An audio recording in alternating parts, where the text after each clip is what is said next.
Hey guys, I'm live. I'm Nikki, currently in Ljubljana, and I'm just gonna do some updates. I got hospitalized about 2 weeks ago. I've had my surgery. My uterine fibroids tumors have been removed successfully. I stayed in the hospital for about a week, and then I was released after. I'm currently doing this Erasmus Mundus program. Some of my followers would know what this program is, but I'm not going to name drop it now. Um, so basically, I've had this issue in my program upon, getting released from the hospital. Actually, the whole administration is such a very bitter experience, if I would say. It's a very fairly new program, and so before I got sick, I notified my teachers in this country where I am at and notified them that I will be hospitalized for a few days. I'm currently doing this mobility in country three. So we did the first mobility in country one, moved to country two for the second semester. I'm now on the first semester of my master's second year on country three. And my attendance on country three is kind of affected due to the hospitalization. So I gave them a heads up that I will be in the hospital for these days.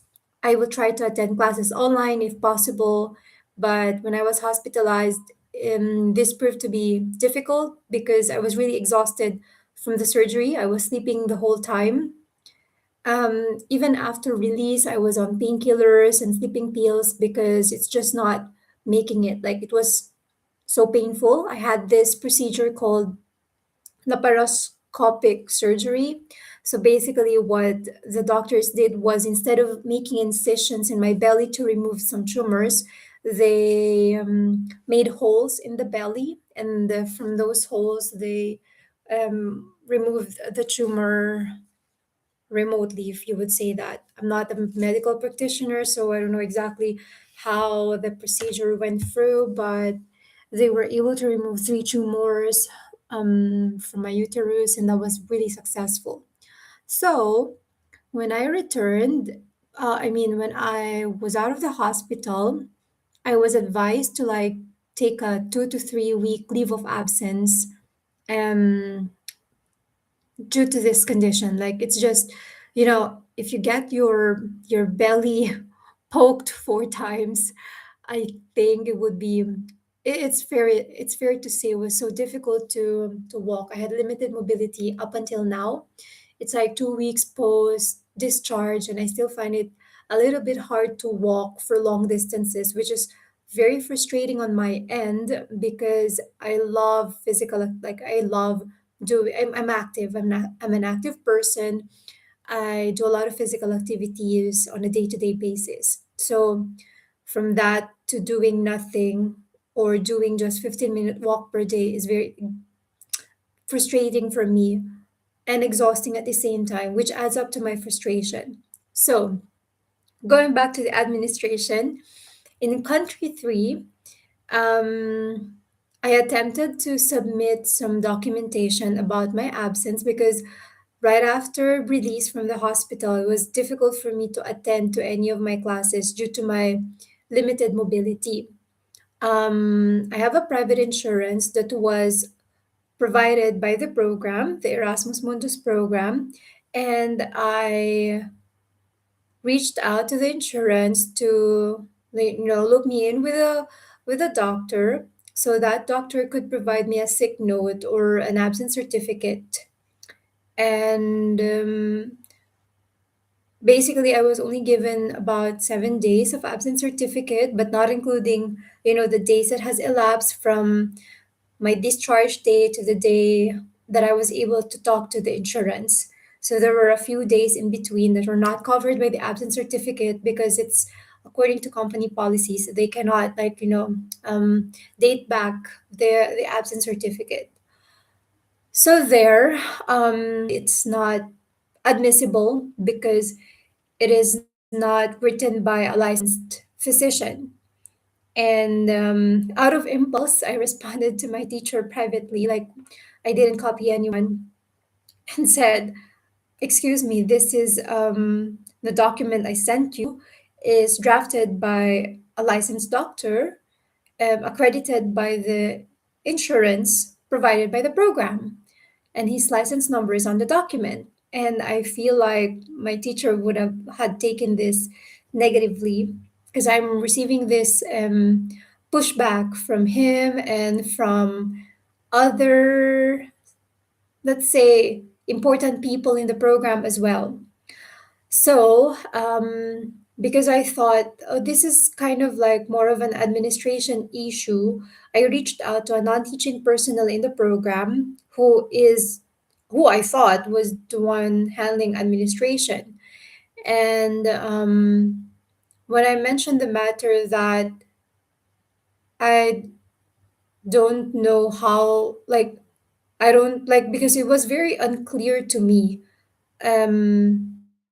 Document was not admissible in the first place because it's provided by a doctor accredited by the insurance that they have provided, the program has provided. So I reached out to her and asked her for guidance.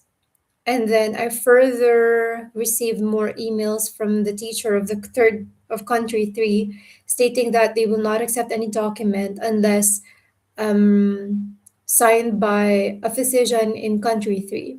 So here is the problem. I'm an international student in country three. I'm not listed in any health insurance in country three. So I am not a resident or a national of country three. Um, I am a self paying patient. I have a private insurance that allows me to, to be covered like health wise.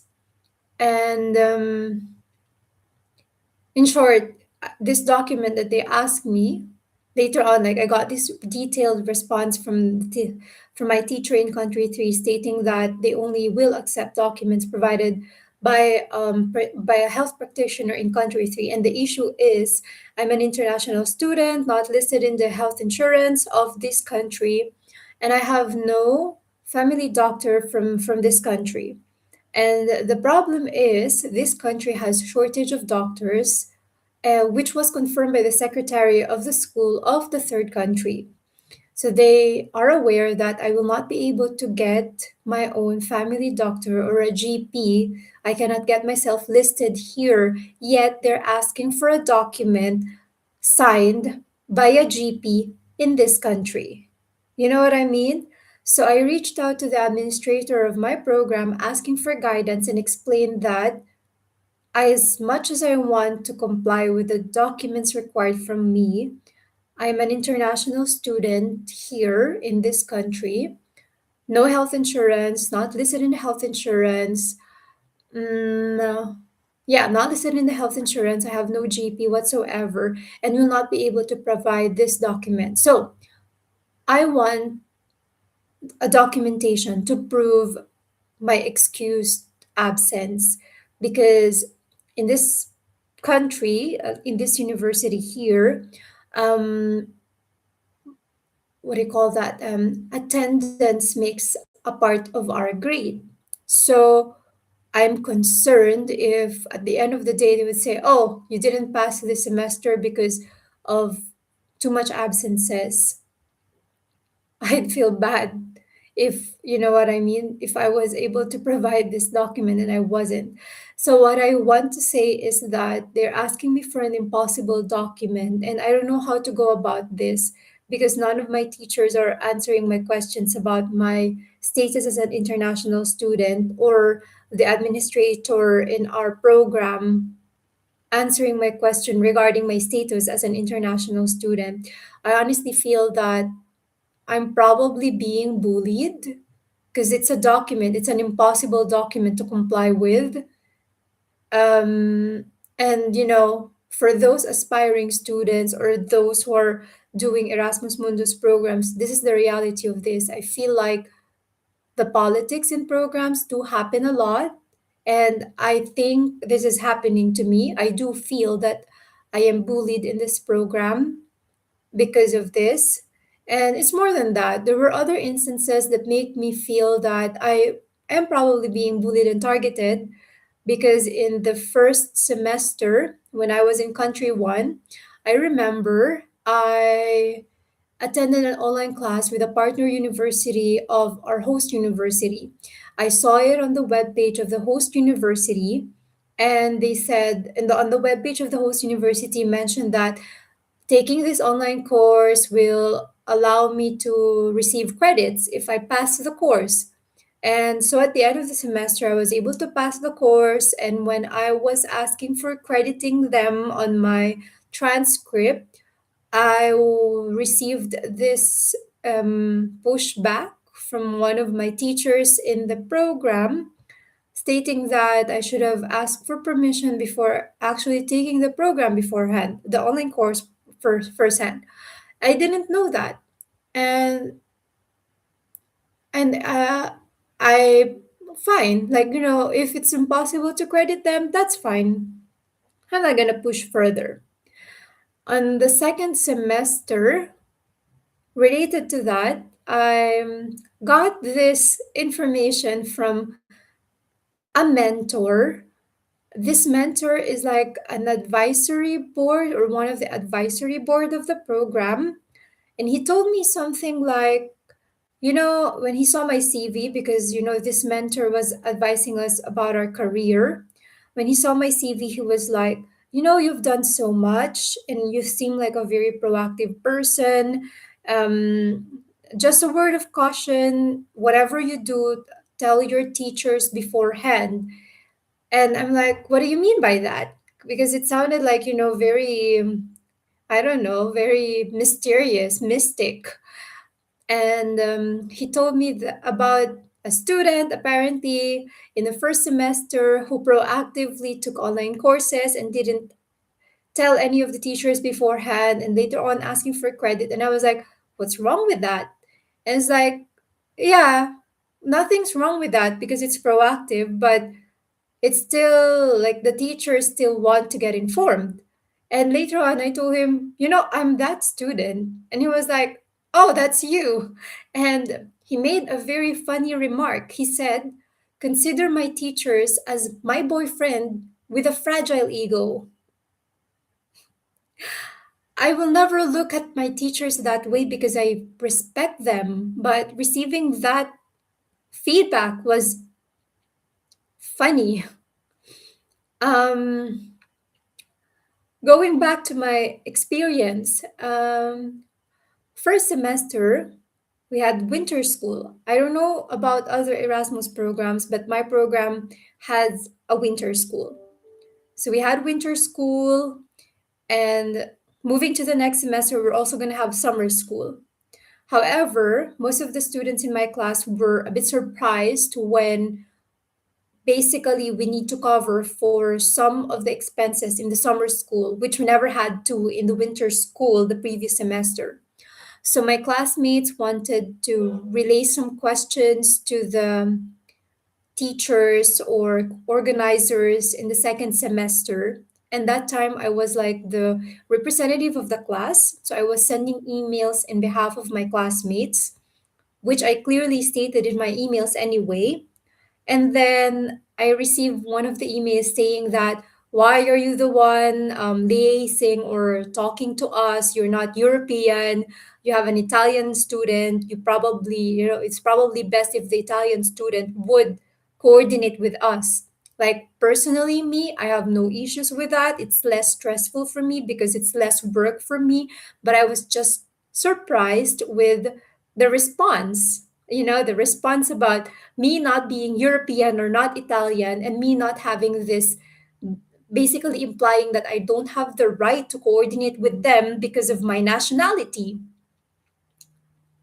Okay, fine. So I forwarded this to the Italian, and she started coordinating with everyone, which was wonderful for me and for everyone. So it was fantastic. So I tried to step back after that because I am feeling this, like, it's like I was unnecessary, and it's fine. Later on, I heard from a classmate. who was basically an advisee of one of our teachers in country one.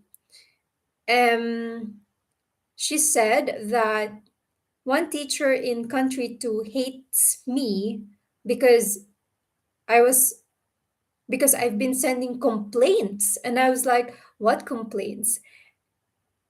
And apparently, this teacher from the country too assumed that it was like all of the complaints from the class were my personal grievances, which they're not.